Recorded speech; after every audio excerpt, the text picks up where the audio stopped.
안녕하세요. 우리 고등부랜드 여러분 반갑습니다. 오늘은 4월 학원봉화 메시지 두 번째 시간을 갖도록 하겠습니다.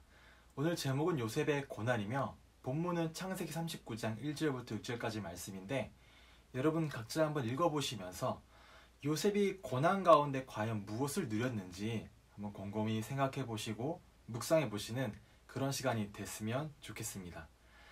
지난주에 함께 나눴던 것처럼 요셉은 문제와 상처 속에서 하나님을 바라보는 가운데 하나님이 주신 꿈과 비전을 가지고 시작을 하게 되었습니다.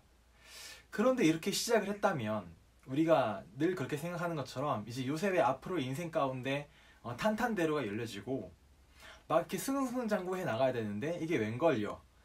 오늘 제목처럼 요셉에게 고난이 오게 된 것입니다. 아니 왜 복음을 가지고 시작했는데 고난이 옵니까? 그것도 하나님이 주신 꿈을 가지고 시작했는데 그냥 문제가 온 것도 아니고 그냥 약간 어려운 것이 아니라 고난이 오고 위기 가운데 요셉이 놓여지게 되었다라는 것이죠. 아마 많은 랩런트들이 질문하게 되는 내용이 이것일 겁니다.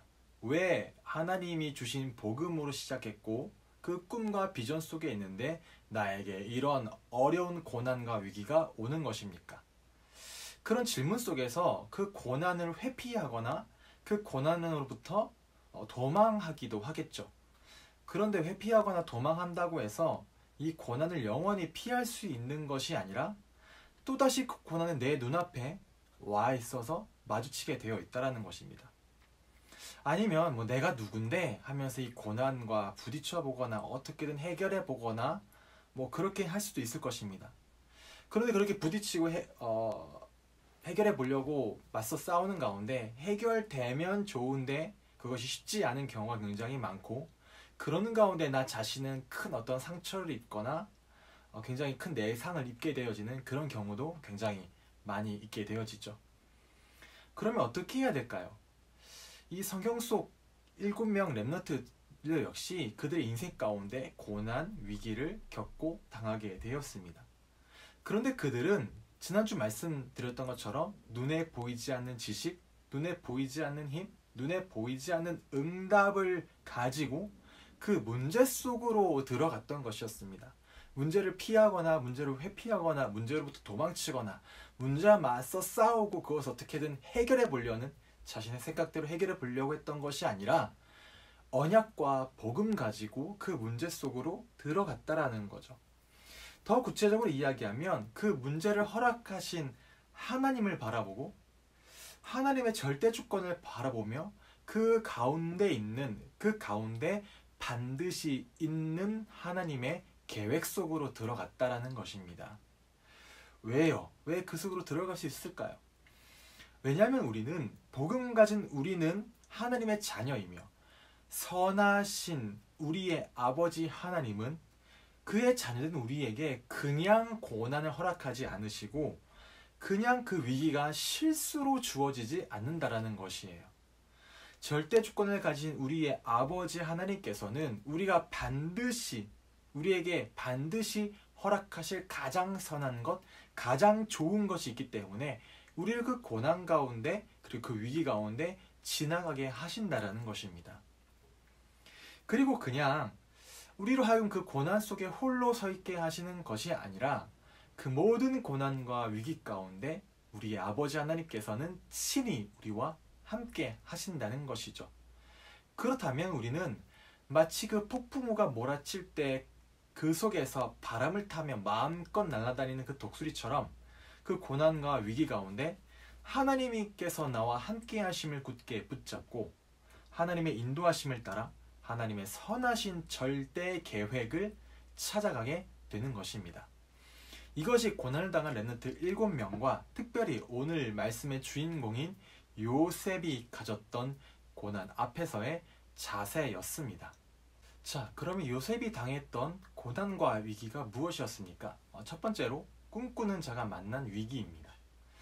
창세기 37장 12절부터 28절까지 보면 나와 있는 내용인데 어느 날 요셉이 멀리서 양을 치고 있는 요셉의 형들에게 가서 그들의 어떠한 안부나 상황을 보고 오라는 아버지 야곱의 심부름을 수행하러 형들에게 도착했을 때 그 요셉을 바라보았던 형들의 마음속에 어떤 시기, 질투, 그리고 마음속에 어떠한 충동이 일어나게 되어집니다. 아마 자신들은 그 멀리까지 와서 양을 치며 고생하고 있는데 자신의 동생인, 그것도 아버지의 모든 사랑을 독차지하고 있는 그 동생 요셉이 채색 옷을 입고, 굉장히 비싼 옷이죠. 그 채색 옷을 입고 자신들 앞에 나왔을 때 그 마음속에 그 어떤 그 분노, 상처 이런 것들이 올라왔던 것 같습니다. 그런 마음에 이 요셉을 우리가 죽이자라고 모의하고 계략을 꾸미게 되는 거죠. 구덩이에 쳐넣고 던져버린 다음에 그 요셉의 옷을 찢어 마치 짐승에게 먹힌 것처럼 꾸며서 아버지에게 죽었다라고 이야기하자. 이 들판에서 누가 알겠고 누가 보겠냐라고 이야기를 했던 거죠. 그러다가 그래도 혈육인 동생을 차마 죽일 수 없었던, 그래서 어떻게든 구해내고자 했던 맏형인 르우벤의 제안에 따라 일단은 구덩이에 던져 넣자 라고 얘기한 그 사이에, 그 르우벤이 잠시 자리를 비운 그 사이 또 다른 형인 유다의 제안에 따라 이스마엘 상인들에게 이 요셉을 팔아넘기게 되어집니다. 죽이는 것보다는 저 멀리 가서 보이지 않는 곳에 팔아버리자라고 얘기했던 그 유다의 제안에 따라 이스마엘 상인들에게 요셉은 팔려가게 되어지고, 그리고 이 이스마엘 상인들은 이 요셉을 데리고 이집트, 성경에 나오는 애굽으로 가게 되어지는 것이죠. 이게 이때 당시 10대 후반으로 볼 수 있는 요셉에게 닥쳤던 고난이었습니다. 그런데 우리가 여기서 볼 수 있는 가장 중요한 영적인 사실은 무엇이냐면, 이 요셉에게 당한 고난 가운데 반드시 있는 하나님의 절대 계획이라는 것입니다. 하나님께서는 창세기 15장 13절에서 14절에 아브라함과 약속, 언약을 맺으시면서 그 아브라함의 후손들이 이방 나라의 객이 될 것이며 그 객이 되어 그 이방 사람들을 섬기게 될 것이지만 나 여호와 하나님이 그들을 반드시 건져낼 것이고 그들이 건져내 돌아오는 그때에 큰 재물을 가지고 돌아오게 될 것이고 나는 그곳에서 그들을 큰 민족으로 만들겠다라는 것이 하나님이 아브라함과 맺은 언약이었습니다. 그리고 하나님께서는 그 언약을 이룰 수 있는 장소로 그때 당시 이집트를 강대국으로 준비시켜 놓으시고, 하나님께서는 그 언약을 이룰 요셉을 그 이집트 땅으로 보내시기 위해서 그 주변에 있었던 모든 관계들, 요셉과 형과의 관계, 그 형들, 그리고 그 형들의 마음속에 있었던 그 시기, 질투, 원망, 상처, 그 분노, 그 어떤 충동, 그 모든 제안과 생각들까지 그 모든 것을 가지고 그 약속을 이뤄가시는데 활용하셨다라는 것입니다. 요셉에게 주어진 그 모든 환경, 그 모든 관계, 그 모든 감정들, 그 형들에 있었던 모든 수준과 그런 바탕들까지 다 언약 성취에 활용하셨다라는 거죠. 그래서 우리 렘넌트들은 반드시 기억하시길 바랍니다. 하나님은 우리에게 주신 그 모든 것을 활용하여 하나님의 약속을 반드시 이루어 가십니다. 그래서 그 모든 것이 하나님의 계획이며, 그리고 그 계획이 선하며, 또한 요셉이 창세기 45장에 고백하고 있는 것처럼 하나님의 큰 구원을 이루시기 위해 그 계획을 정하셨고 또 역사에 가신다라는 것이에요. 요셉은 이것을 바라보면서 그 문제와 그 고난 속으로 들어갔던 것입니다. 그리고 그 가운데서 요셉은 무엇을 누렸냐? 물론 원망하는 마음 있었겠죠. 불평하는 마음 있었을 겁니다. 근데 그것에 계속 빠져 있었던 것이 아니라 요셉은 이집트까지 가는 그 약 일주일에서 열흘간의 그 시간 동안 하나님께서 나와 함께 하심을 계속 누리며 하나님의 절대 계획을 찾아 들어갔던 것입니다. 어떻게 할 수 있습니까? 그 다음에 나온 구절이 창세기 39장 2절 말씀인 것입니다. 두 번째로 노예가 된 요셉입니다.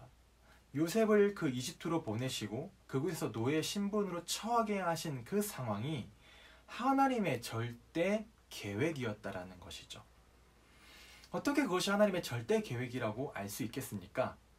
요셉이 노예로 가게 된 그곳이 지금으로 말하면 청와대 경호실장, 그때 당시로 애굽 이집트의 시위대장 보디발의 집이었다라는 것이죠. 시위대장이라는 말은 애굽의 최고 통치자인 파라오의 최측근이며 가장 믿을 만한 신하라는 것입니다. 그 왕이 아무에게나 자신을 지키도록 그 곁을 내어주지 않다라는 것이죠. 그만큼 중요한 집에 들어가게 되었다라는 것이고, 그 시위대장이라는 말은 그 왕궁에서 일어나는 굉장히 여러 가지 일들의 가장 근접거리에 있는 사람이란 얘기겠죠. 그만큼 중요한 집에 노예로 들어가게 되었다라는 것입니다. 그렇다면 우리가 꼭 남들이 보기에 굉장히 좋은 곳, 중요한 곳, 높은 곳, 멋진 곳에만 가야 그것이 하나님의 계획이고, 그렇지 않으면 하나님의 계획이 아닌 것입니까?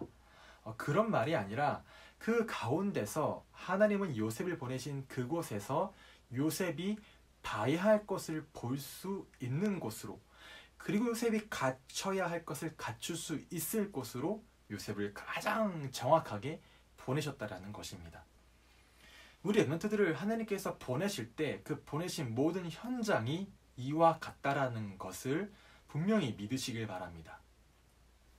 이것이 하나님의 절대 주권이고 하나님의 절대 계획입니다. 하나님께서는 우리 랩런트들을 정확하게 세워 가실 그 현장, 그리고 정확하게 예비하신 대로 인도하실 그 현장으로 보내셨다라는 것이에요. 그렇다면 요셉이 여기에서 무엇을 했습니까? 가장 먼저 요셉은 서밋의 비밀을 누렸습니다. 39장 2절 말씀에 여호와께서 요셉과 함께 하심으로라고 분명히 기록하고 있다라는 거죠. 요셉은 그 현장 그곳에서, 하나님이 자신을 보내신 그곳에서 하나님이 나와 함께 하심을 누리며 복음의 비밀을 누리며 아버지 야곱으로부터 전달받은 그 언약을 기억하며 하나님과 세밀하게 교제하고 교통하는 기도의 비밀을 누리고 있었다라는 것입니다. 즉 우리가 항상 말하고 항상 강조하는 것처럼 이 서밋 타임을 실제로 누리고 있었다라는 거죠. 그런 가운데 불신자인 보디발로부터 요셉이 은혜를 입어 그의 집의 가정총무의 자리에 오르게 되는 것입니다. 이것을 통해 요셉은 중요한 경제를 보는 눈, 어떤 사람들을 다루고 움직이는 방법들, 어떤 일들을 계획하고 그것을 이루어 나가는 과정들을 체험하게 되었고, 여기서 더 나아가 이집트 사회의 법, 제도, 사회, 문화, 여러 가지 관계들을 읽을 수 있는 시야들을 갖춰나갈 수 있는 최고의 자리에 하나님께서 요셉을 보내셨다라는 것입니다. 이것이 그냥 요셉이 높은 자리에 올라갔구나, 그냥 승진했구나, 이런 정도의 차원이 아니라 하나님의 절대 계획 속에서 하나님이 요셉을 가장 완벽하게 인도해 가신다라는 것이고 세밀하게 다루어 가신다라는 것이에요. 이렇게 요셉을 세밀하게 다루셨던 그 하나님께서는 지금도 우리 렘넌트들을 동일하게 다루고 계신다라는 것을 우리는 분명히 붙잡고 믿으라는 것입니다. 그렇다면 그 가운데 우리가 해야 될 것이 무엇입니까? 이번 주 고등부 예배 때에도 함께 나눌 내용이지만, 지금 내가 있는 그 현장이 하나님의 계획이 있어서 허락하신 그 현장임을 굳게 믿고 하나님과 함께 하심을 누리는 그 서밋 타임 속에서 복음을 마음껏 누리며 언약 붙잡고 기도하는 힘을 가지고 주어진 오늘에 여러분이 다 할 수 있는 최선을 다해 하나님께 영광을 돌리라는 것입니다. 이것이 요셉이 누렸던 서밋의 응답이었고 요셉이 누렸던 오늘의 응답이었습니다. 그 가운데 세 번째로 불신자들이 본 렘넌트입니다. 그러는 가운데 요셉의 주위에 있는 수많은 불신자들이 요셉을 바라보았을 때 어떠한 고백을 하며 어떤 시선으로 바라보게 되었습니까? 아, 요셉은 형통하구나. 물론 요셉에게 뭔가 문제도 오고 어려움도 오고 마음에 어떤 상처 입을 만한 일들도 오고 특히 외지 사람으로서 타지에서 생활하고 그것도 노예로 생활하는 가운데 얼마나 어렵고 쉽지 않은 생활이겠지만 뭔가 모르게 요셉은 다르고 뭔가 모르게 요셉은 되어지는구나. 이것을 불신자들이 다 보았다라는 거죠. 그런데 자세히 요셉을 보니까 이 요셉이 형통하는 면을 누리는 비밀이 다른 데 있는 것이 아니란 걸 발견하게 되는 것입니다. 요셉이 항상 함께하는 하나님께서 요셉과 함께 하심으로 그 요셉이 형통하게 됐다라는 것을 그들이 보고 확인하게 된다라는 것이에요. 어떻게 할 수 있었을까요? 요셉은 항상 고백했던 것입니다. 나의 조상의 하나님, 나의 아버지의 하나님 여호와께서 나에게 은혜를 주셨습니다. 그리고 그가 지금 나와 항상 함께 하십니다. 나와 함께 하시는 그 여호와 하나님께서 나에게 항상 은혜와 지혜와 능력과 총명을 주셔서 이 모든 것이 되어진 것입니다라고 요셉은 항상 고백했다라는 것이죠. 그런데 이것을 부정할 수 없고 부인할 수 없는 것이 요셉과 관계되어져 있는 모든 현장이 복을 받게 되는 것입니다. 창세기 39장 5절 말씀에 여호와께서 요셉을 위하여 그 애굽 사람 집에 복을 내리심으로라고 기록하고 있다라는 거죠. 그 누구도 부정할 수 없도록 하나님께서는 요셉과 함께 하심이 모든 불신자들에게 분명히 보여 나타나게 되었다라는 것입니다. 이것이 서밋의 응답을 누렸던 요셉과 함께 하신 하나님이 요셉에게 주신 형통함의 축복이었다라는 거죠. 우리 랩런트들이 꼭 기억하시길 바랍니다. 오늘 요셉을 통해 우리가 봐야 될 것이 무엇입니까? 여러분 안에 여러분에게 복음 안에서 꿈과 비전을 주신 그 하나님께서는 지금도 여러분을 향한 절대 계획을 갖고 계시며 이를 통해 반드시 그 비전을 하나님께서 친히 이루어 가신다라는 것입니다. 그렇다면 지금 오늘 우리가 당한 이 문제와 사건, 어려움, 고난과 위기, 이 모든 것은 그 하나님의 절대 계획이 성취되어져 가는 언약의 여정이라는 것이에요. 그럼 여기서 나는 무엇을 해야 될까요? 요셉처럼 서밋의 비밀을 누리는 가운데 내가 처한 그곳에서 하나님의 계획을 바라보고 내가 할 수 있는 최선을 하나님께 최고의 것으로 영광을 돌려드리는 것입니다. 우리 랩런트들 혹시 어려움을 당했습니까? 혹시 지금 내가 놓여져 있는 그 환경이 고난의 환경입니까? 그 가운데 요셉처럼 중요한 믿음의 고백들을 해보시길 바랍니다. 그리고 그 가운데 있는 하나님의 절대 선한 그 계획을 찾아보세요.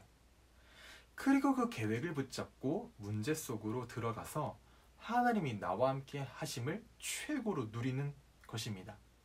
이 함께의 비밀, 형통의 비밀을 누리는 가운데 요셉과 같이 시대살릴 랩런트로 다 서게 되어지는 최고의 은혜 누리기를 주님의 이름으로 축복합니다.